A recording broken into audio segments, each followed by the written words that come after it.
in my mother's bathroom because it disgusts you.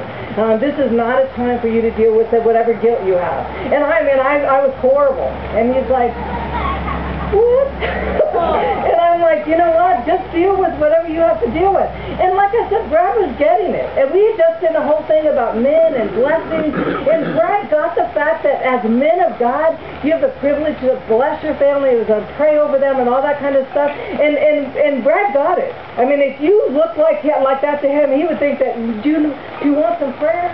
And he would just sit down. And if he knew that you were going to say no and he felt like you needed prayer, he would just linger over you for a minute and pray for you. And I just know he'd be blessing you without permission. He would just be going like, you know what? How are you doing today? You know, you could just see it. And he was so getting it.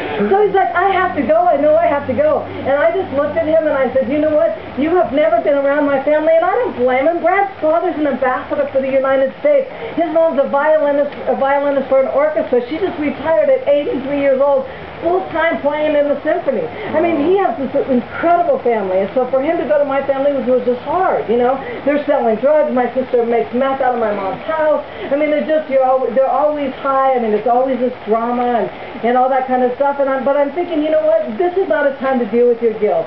Just stay home. And he's now hurt, and I'm thinking, I know you're hurt. I don't have time. I don't have time. I'm drained. I'm emotionally drained. I know that I'm just going to bury him. I know that. So I go to bed, and the next morning I'm, getting ready to leave, and he says, I have devotions this morning.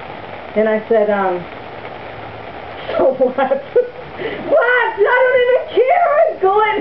Just leave me alone about all that stuff. And he's like, it was about David and Jonathan. And I said, so what?